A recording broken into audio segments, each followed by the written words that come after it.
Ever thought about how much the Indonesian and more broadly the Asian market means to Australia and our economic health? Well, if you didn't, we might be about to find out with the fallout with Indonesia and the repercussions that could have for Australian exports. The Nationals, no surprises, will be watching this particularly closely as the diplomatic row with our near neighbour unfolds. Andrew Broad is the Nationals MP in the Victorian country electorate of Mallee. Welcome in, Good morning, Tim. It's good to be here. It is good to have you in Breaking Politics. How worried are you about damage to export markets and our economic relationship with Jakarta? Look, I've got a strong belief that cool heads will prevail, we've got a strong history of trading successfully with Indonesia, trading successfully with all the Asia-Pacific market. It's a win-win. I mean, we can provide something they need and we can export something that we want to export. And I think ultimately, we have wise people in leadership in all of those countries.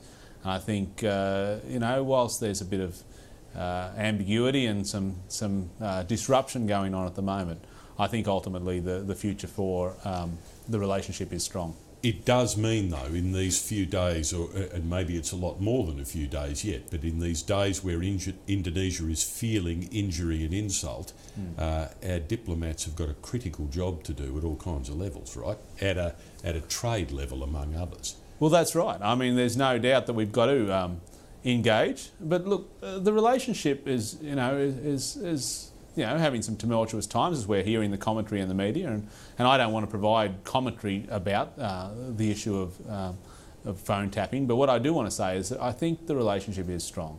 I think there's no doubt that the Australian government's got a commitment for enhancing our presence in Asia, for dealing respectfully with governments. And I think that message, whilst a little bit of a roadblock, is getting through. Give us a sense of the value of Indonesia as an economic partner to this country, because your electorate needs it, among many others in this country. Well, they are one of our biggest exporters of grain. They're certainly one of the importers of live cattle that we send over there, which I might just say actually is a win both for the Northern Australian cattle industry, but also a win for their regional development as it creates jobs and creates protein for their population.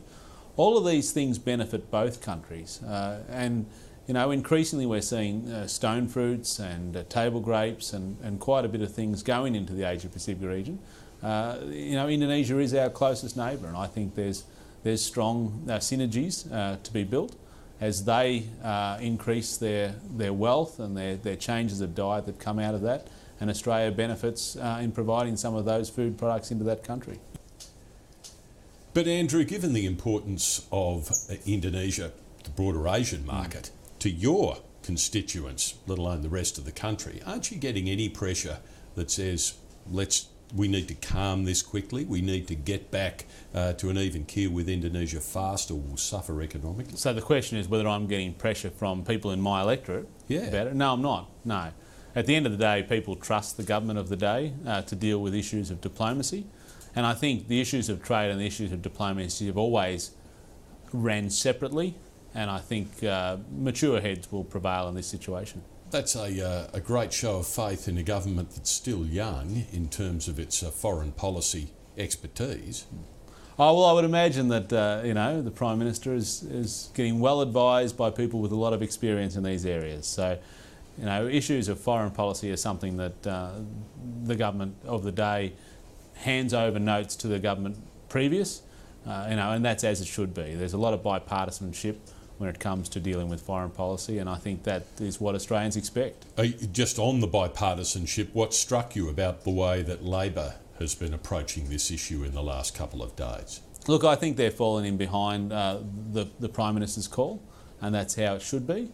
Look, issues to do with our relationships in the world, where whoever we deal with, we are Australians first.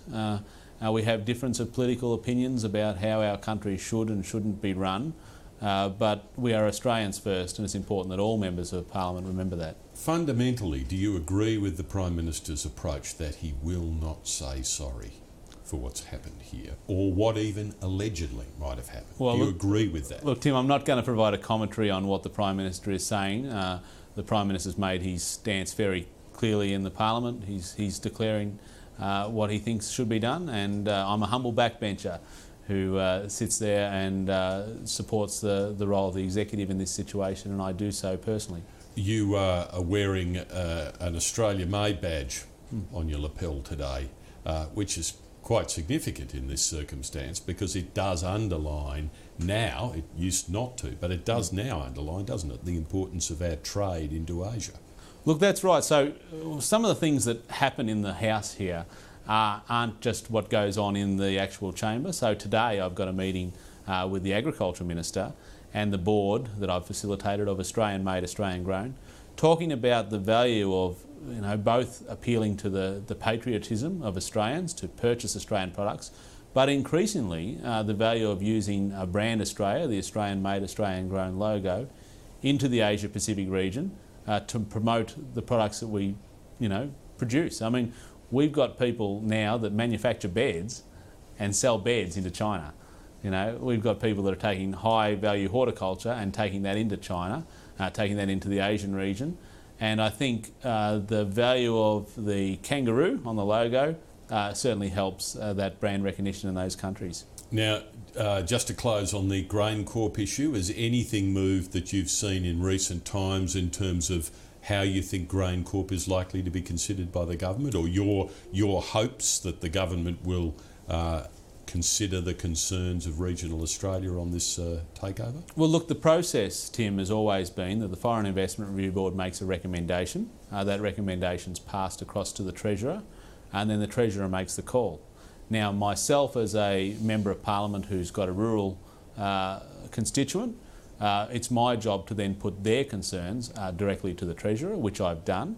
What we are hearing as the debate is rolling out is there's a level of uneasiness about the trust that ADM have breached, I think, with many growers, and even the farm sector, particularly the Victorian Farmers Federation, who I've been in contact with. As they've had interaction with ADM, their resolve to not see the sale go ahead has strengthened, and I think that's a warning sign that we need to heed. You're not only a representative of many grain growers, you are one yourself. Yes, I am. Yeah. You get on the tractor from time to time. Well, tomorrow I'm heading home, and hopefully, if it's not raining, I'll get that harvester out and harvest a bit of barley. Okay, are you prepared to eat humble pie if the Treasurer says the sale goes ahead? Are you in a situation where you could sit comfortably in Parliament and essentially side with a government that does that? Well, look, this is a good question, and this is actually the question of whether the Treasurer should have the call or whether it should be something that the Parliament votes on. But the current process is the Treasurer has the call. This is not something I get a vote on. So all I can do is put a reasonable and logical argument and reflect the views of the people who live in my electorate. And I think that's what they ask of me, and that's what I'm going to try and do. No storming out of the party room on this? No protests planned? Well, what am I going to do? I could say I'll go straight to the back bench, but I'm already there. So the door out's the only thing left. That's right. Andrew Broad, we're very grateful for your time on Breaking Politics today. It's good to be here.